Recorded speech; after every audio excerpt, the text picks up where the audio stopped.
Word power. Stirring emotions. Implanting visions. Inspiring minds. Welcome to our second season of Word Power. I am your host, Fayula Gordon.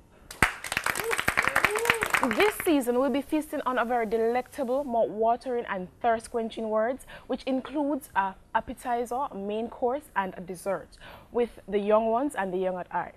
Today, we hope to empower you with words, so chew on this until we return. Black sand. You dare to compare? When he saw you there, you came and peered. Stop trying to duplicate what he orchestrated. Warhol no come in peer. Art Lord artfully stroking his brush against creativity that is impaired. Stop trying to make the connections. Turn off your Bluetooth. Swipe or stop the swiping. Stop from being a wolf in a hole trying to hold on to thoughts that he killed. Stop from digging up coffins. Stop from resurrecting deadlines like supervisors at the front line. Hanging out cheap clothing. Wolf in sheep clothing, trying to get a bird's eye view. When the bird's eye view you, trying to invade his intellectual property, his rights to privacy. He sees pirates approaching on shore, but let there be no uncertainty. These black sands on for piracy. Henry Morgan, know your boundaries.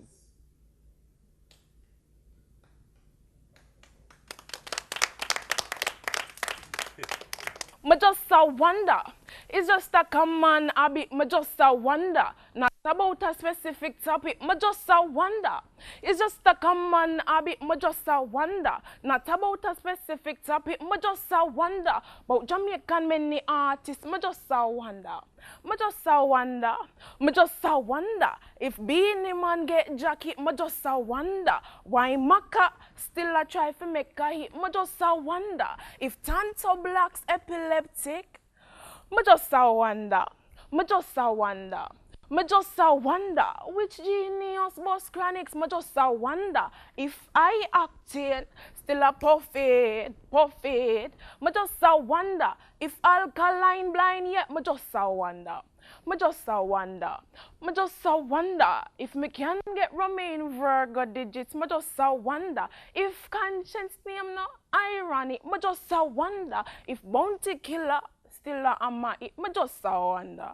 I just wonder. I just wonder. Did Bojo sniff it? I just wonder if Tamili really the money. I just wonder if in the cell cartel make the switch. If you get what I mean. I just wonder. I just wonder. I just wonder. It's just a common habit. I just wonder. Not about a specific topic. I just wonder. It's just a dirty habit. I just wonder. I just wonder. How about you?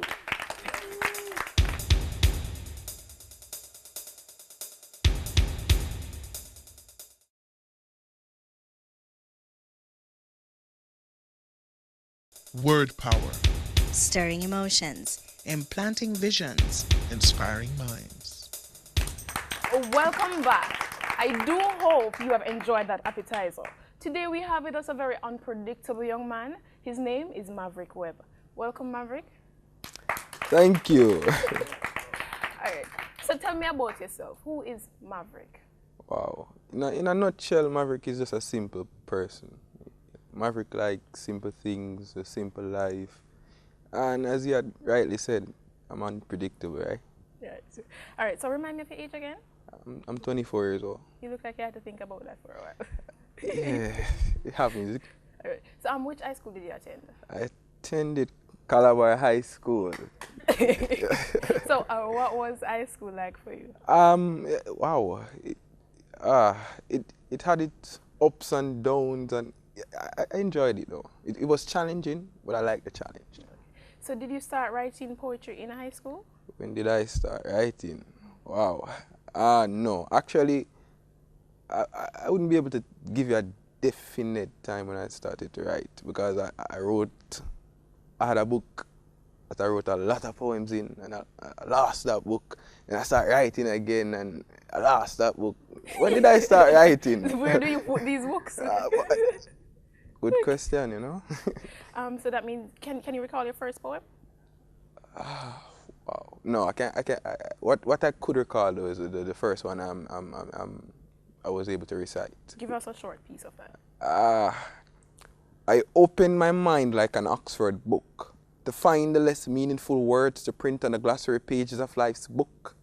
I expunged my age way of thinking and gave existence to novel intellect. Now my provocative dialects are being well read. Likened to a contract, my idioms provoke the reader's thoughts whenever their eyes make contact with prose that are... Every single thing, every talent. It was not good, guys. Come on.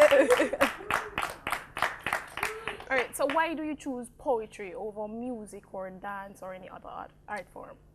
Wow. Limits. To me, other art forms has limits. Poetry has no limits. It's limitless. It's beyond the skies. So what would you say you have accomplished thus far as a poet? Well, I have a book. I'm currently seeking publishing, or I want it to be published, right? So if there's any publisher out there interested in publishing a poetry book, I have a book here. And what's the title of that book? It's called Art of Poetry. Okay. That sounds interesting. All right. Is there a specific event in your life that you would say propel you towards poetry? Wow. Honestly, a specific no. All the events in life. To me, like, poetry is in everything, right? I see poetry in everything. I've always been seeing poetry. It's as if I was born for poetry. So you can just no look at specific, this mat and just write a poem? Yeah. If you can do that now? Yeah. You want to try? Sure. It was like I was here at a certain address, looking at her in her short dress. Like, I wasn't behaving like an animal, like the carpet. Yeah. that was a good try. All right, so what would you say inspire you as a poet? Wow. Life, truth, society. So, wow. Just life on a whole. Life. So outside of writing, what do you do? Wow. He says wow a lot. Writing, outside of writing. Wow, I'm always writing. I'm always writing. Even when I don't have the pen, I'm writing. So there's nothing outside of writing for me. So it's just writing. Is your life? Yeah, I live poetry. Okay. All right, so do you have a stage name? I've been called a few names. And what names are those? You have Gang Bard. Why? What does that It's just a higher level of poetry. Or it's not that we're all on the same level. Okay. Don't get me wrong. It's just that when I'm at a certain state, I get my thoughts across perfectly, coherent, clear, and that's what makes Maverick the Gang Bard. Any other names? The Maverick, because I'm eccentric. Gangashis, because I like to tint my eyes. All right, is there any poet that you look up to? Yeah, you have Valentine Brown, you have Denver, you have Johnny, you have Phoenix, Yendris Lee, you have a Baby Pain, wow, if I'm supposed to start, I won't be able, I don't think we'll have enough time on the program for me to. All right, so do you write love poetry? Wow, I love writing love poetry. Why is that? It does something to me inside, you know what I mean? I love loving. Oh, okay. All right, we have a tradition here on Word Power where you give us one word that empowers you as a poet. What word would that be? Love. Why love? Love has everything inside. Poetry for me has everything inside. It consists. It encompass everything from the smallest of things to the largest of things, And I like that. Love has it. Love has everything inside of it. And to me, poetry has everything. And I love poetry. And it's out of love I write poetry.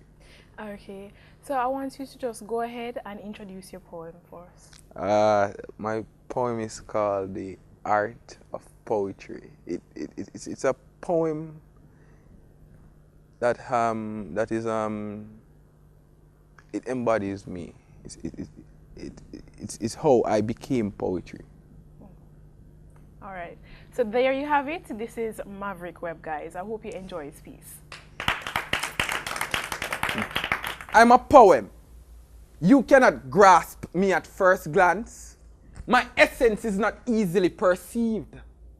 My truth lies in the depths of my thoughts. My exterior is a path down a decoy alley. I can only be unearthed with an open mind, coupled with eyes that are able to extricate details. My purpose is conveyed in metaphors and similes. If I didn't represent one thing, I could easily be misrepresented as anything. My surface aims to distort. But if you search deep within the content, then you shall find where our minds shall synchronize. I am a poem.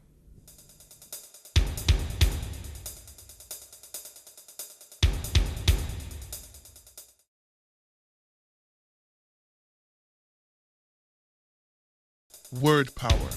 Stirring emotions. Implanting visions. Inspiring minds. Welcome back to Word Poem. I hope Maverick piece was very entertaining for you, and I found it to be very well seasoned. Now today we have with us Dawn McGregor Brumfield, and she's a woman who is not short on words. Welcome, Dawn. Hi, thanks for having me. Okay. So, how would you describe yourself as a person? I'm a multi-talented, dynamic individual who is high on life. She's sure of herself, right, guys? Could you tell me a little bit about your childhood? What memory stands out? Oh, my childhood was actually kind of dark. Because, yes, because I was born in England. Okay. And, well, we know about the prejudices that exist there. And I was actually, felt like a victim of prejudice for most of my childhood. But apart from being victimized by the outer society, in the school that I was in, actually, there was only 2 black persons. Wow. Right, so we had a sea of white. So you can imagine everything.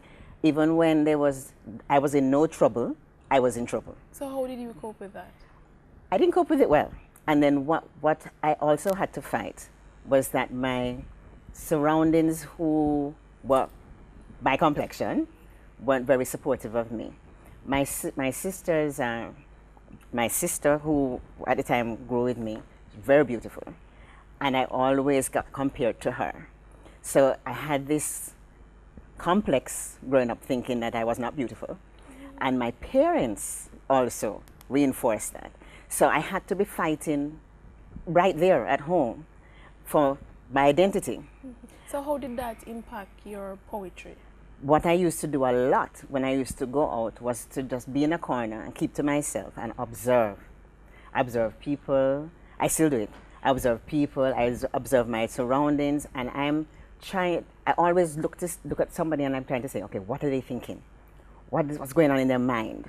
What type of person is this? What is their life like? Oh, wow. I was always doing that, even from a child. So I used to be an introvert, right? And I wouldn't, this is just like the last place I would expect me to be when I was a child. Okay.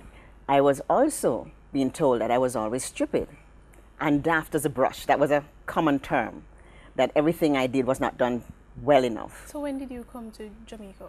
When I was about 11, that is when I came. But I came with all of this negative baggage, and as I said, I felt very negative about myself. So poetry was a release for you? It was a release for me, and it helps me to be able to emphasize, anybody who's going through anything, I can put myself in their shoes. And I actually have a skill, which is pretty unique, where I can kind of talk from the dead. So there are some of my poetry where it seems as if the person who has died has given me a message to give persons who are grieving. So one example. I'm not going to ask you that example. I'm going to give you the example of the scenario. One of my sisters, my younger sister, she lost her child at 1 day old. 1 day? 1 day old. That must have The been child lived for painful. yes. And to me, there was no words to call her and make her feel that was okay. But the pen found the paper. And then in writing the poetry, and I sent that to her, that became a hit for other people who had gone through the same experience. And she did feel some kind of soothing. She felt like the child really gave me a message. Right, so that. Can you recall when you actually started writing? Yes, I actually did not know that I had that in me until I went to high school. And I remember one day, one of my friends at high school, and this was in Jamaica now, at Holy Childhood, she came to me and she said she wants to write something to her boyfriend. And she doesn't know how to write it. No, she came to me not knowing that I didn't know I was a poet. She didn't know I was a poet, but she felt that I had more words than she had. So she just wanted anything to be written down. And I said, well, in order for me to write as if I'm you, you need to tell me about your relationship. This is at first form, you know. So I don't know what kind of relationship we could have really had at first form. But so she gave me the little bits of what she would like to say. And there it just came out of the pen in rhyme. Now I know poetry doesn't have to rhyme. Now I know that. But at first when I was writing, I thought poetry had to rhyme. So it came out in rhyme. And she was like, wow. And so she gave it to him as if it was she who wrote it. And it was a hit. Yeah. So the she started. blossomed? Yes. And then, I've done a lot of that since, you know. I even did for marriages and all of this. Yeah. So, so she spread the word. So all of a sudden I had a line of everybody telling me their business. So that is how it started. And I used to write these poems for people, but I used to throw them in drawers and, you know, there's all over the place. So I wasn't really thinking about putting it together, but I had them around. And it was just a skill that I had, that I could just take whatever you're feeling and put it down as if I went through that experience. All right, so going into your background, do you have any children? Yes, I have 2 sons. One is presently 8. In December he'll be 9, and one is 19, and in November he will be 20. So how would you say your poetry has impacted their lives? Well, I must tell you that my talent has also made me money. So when time was down, like to the last dollar, my poetry took me out. So they benefited, because they would have no food or no table if it wasn't for my poetry. And this is not only since they were, but my poetry brought in money and took me to different places. My first flight out, when I came to Jamaica, by the way, I came by ship. Okay. So my first air flight out, I paid for it from poetry. Okay. So you're an established poet. Yes. Give us the name of the books that you've written. Right, I'll have some samples here. Now my pen name is Tigox. Tigox. Right. So this is a CD that I put together. This took me 3 years to put together, and it's not because of the poetry, the length of the time it took the poetry, but to get the rhythms on the back. Some of them were created for me, but some of them belong to other persons. And the books? And this is 2 examples of the poetry books. I have a series of poetry books. They're all on Amazon.com. Oh. All right. I had some at Cert Bookstore, which is on Phoenix off Hope Road. Oh, okay. Right. They have all of my products also. And these are 2 examples of the poetry book. And most recently, that's this year, I did a motivational story. So this is well established. So this actually is a motivational book. And if the subtitle says here, from $0 to a new car. So my $1 million car that is sitting outside there, how I got that from having no money the year before. So, and I know a lot of people are interested in how can that happen. It's a series of miracles. I'm spirit-led. Okay. So I know God had a big hand in everything that I do, and timing is all done by God. So give us a word that empowers you as a poet. Butterfly. Why butterfly? Well, as I told you, you can see that I'm a different person from I told you my childhood. I had to change. The power of change that's in the butterfly. The freedom that the butterfly has. So that is where I get my poetry, and I'm the freedom to say anything I want to say, how I want to say it, to express myself. I mean, I have a butterfly tattoo. And you're pretty as well, like a butterfly. Thank you. But I was in the cocoon for many years. Thank you very much. All right, guys, there you have it. That is done. I hope you do enjoy your piece. The wall.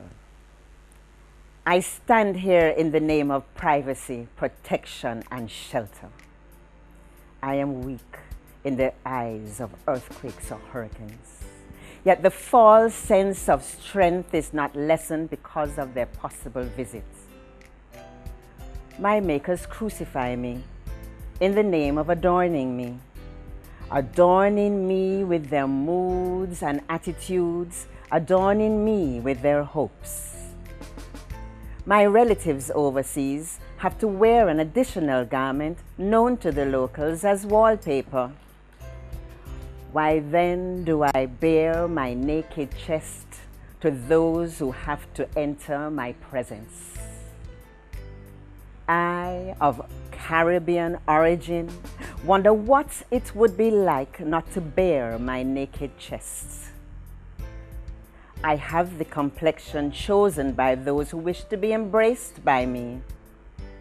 My complexion, dependent on my inhabitants, may be as fair as the sunlight that surrounds my outer shell, or as dark as loneliness. Once a year I seem to be noticed, or perhaps be given a suntan or new adornments. I am weak, as my dwellers have to choose my appearance. Yet I am strong when the family of furniture arrives and has to blend with me and not I with them. When I feel ignored, I shed my tears. My tears are not of water. My tears are not of stone. My tears are flakes of solitude. My fears ignite as I watch those around me grow. Toddler Johnny has found the art of doodle and wishes to beautify me with his signature. Beautify me with his signature again and again. Careless Tom swears that a poster or two of his scary idols will shield me from harm. I am the protector.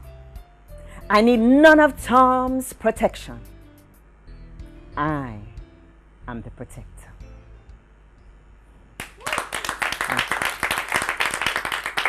I do hope you have enjoyed the performances and it was very pleasing to your palate. We will be ending with a quote from Marcus Garvey, and it says, "The black skin is not a badge of shame, but rather a glorious symbol of national greatness." Until next week.